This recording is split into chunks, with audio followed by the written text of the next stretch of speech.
శుభం వ్యాతు శ్రీ గురుభ్యో నమః. కర్కాటక రాశి వారికి జూలై 15వ తారీఖు నుండి 31వ తారీఖు వరకు ఏ విధంగా ఉన్న విషయం ఇప్పుడు మనం విశేషం తెలుసుకోవడం ప్రయత్నం చేద్దాం.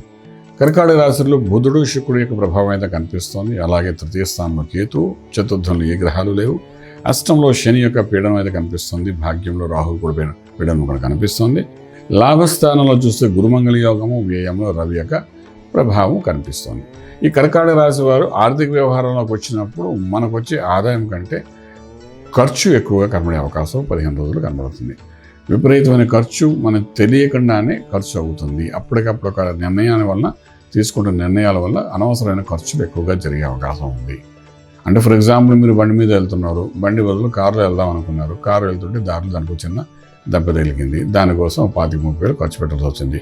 ఇది మీరు అనుకుంది కాదు, మీ బడ్జెట్ ప్రకారం అయితే అనుకుంది కాదు. ఇది చక్కగా బండి మీద వెళ్ళి జరిగేదే కాదు. అంటే మీ చేత ఏదోలో ఖర్చు పెట్టించాలని గ్రహం ఏం చేస్తుందంటే రవి ఆటోమేటిక్గా మీ మీద ఒక భాండం వేసి అయినా సరే ఖర్చు పెట్టించడానికి ప్రయత్నం చేస్తుంది.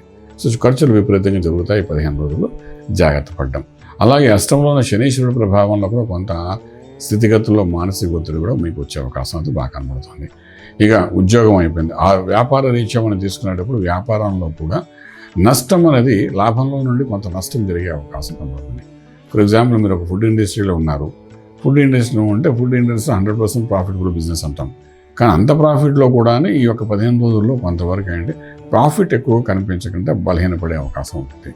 అలవాటైన ప్రాఫిట్, రుచికరమైన ప్రాఫిట్ చూడడం అలవాటు అయిపోయిన మీట ఒక్కసారిగా అది ప్రాఫిట్లోనే తగ్గుతుంది. కానీ మీకేమనిపిస్తుంది, వ్యాపారం పోయిందేమో అనిపిస్తుంది. అంటే కొంచెం జాగ్రత్తగా ఉండాలి. ఖర్చు అయిపోతుంది, తెలియకుండానే నష్టము, వేస్ట్ ఆఫ్ ఫుడ్ ఇవన్నీ జరుగుతాయి. అలాగే అగ్రికల్చర్ అంటే అగ్రికల్చర్ దాంట్లో కూడా నష్టం జరిగే అవకాశం ఉంది. అలాగే ఫిల్మ్ ఇండస్ట్రీ తీసుకుంటే మనం పెట్టిన ఇన్వెస్ట్మెంట్, తీసిన రీల్స్, తీసిన ప్రొడక్షన్ ఏదైతే ఉందో అది 15 రోజుల్లో అది ఎందుకు పనికి రాకుండా పోయే అవకాశం ఉంటుంది. అసలు ఈ ప్రోగ్రామే మారిపోయే అవకాశం ఉంది. దానివల్ల అదంతా నష్టమే అవుతుంది. సో ఈ రకంగా రవి 12 ఉన్నాడు కాబట్టి వాడు ఇలాంటివన్నీ చేయడానికి అవకాశం ఉంది. జాగ్రత్తగా ఆచితూచి వ్యవహరించడం అవసరం పడుతుంది. ఇంపోర్ట్ ఎక్స్పోర్ట్ వ్యాపారం న్యూట్రల్గా ఉంటే పెద్ద దానికోసం కష్టపడక్కలేదు. అలాగే మీరు ట్రేడింగ్ చేసేటప్పుడు పెద్ద చెప్పుకోదగ్గ బెనిఫిట్స్ లేదు కాబట్టి దానికి లక్కీ నెంబర్ అంటే ఏం లేదు మనం చెప్పడానికి. ఇవి రెండు పాయింట్స్కి చేసుకుందాం. శుభవార్తలు వింటారు, శుభమైన కార్యాలకి మధ్యవర్తిత్వం వహిస్తారు, దానివల్ల సత్ఫలితాలు వస్తాయి. విదేశాలకు వెళ్ళి చదువుకోవాలనుకున్న విద్యార్థులు కూడా న్యూట్రల్గా ఉండి ప్రయత్నాలు అయితే 15 రోజులు చేయకండి. అలాగే విదేశాలకు వెళ్ళి సెటిల్ అవ్వాలనుకున్న వాళ్ళు కూడా బర్నింగ్ అవుతుంది కాబట్టి ప్రస్తుతానికి న్యూట్రల్గా ఉండడానికి ప్రయత్నం చేయండి.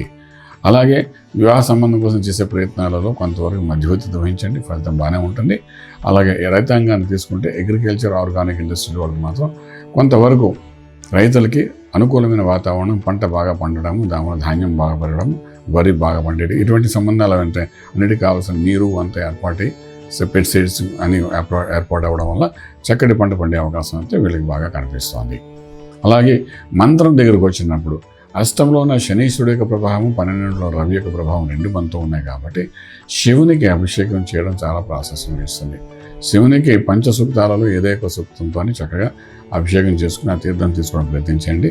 ఓం నమః శివాయ, శివ పంచాక్షరి మహామంత్రంలో ఏదైనా పంచాక్షరి మహామంత్రంతో అభిషేకం చేయొచ్చు, లేకపోతే పంచసూక్తాలు ఏదో ఒక సూక్తంతో అభిషేకం చేయండి.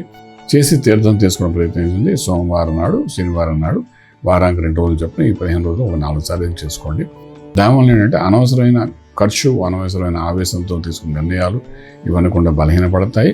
అలాగే అష్టమ శని యొక్క ప్రభావం కూడా మీ కొంచెం తగ్గే అవకాశం ఉంటుంది. దానివల్ల ఆరోగ్యంగా ఉంటారు, రాజమార్గంలో రాజ్యం పడగలుగుతారు. శుభం వ్యాత్. పూర్తి వివరాలకు సంప్రదించండి శ్రీ వేదమాత గాయత్రి జ్యోతిష్యాలయం, Brahmasri మంతా Suryanarayana Sharma garu, Srinilayam, first floor, 101, Sai Vaibhav layout, Chitrapuri colony పక్కన, కాజాగూడ, హైదరాబాద్ 500008. సంప్రదించవలసిన ఫోన్ నంబర్ 8855559147, 8855559148, 9849996644.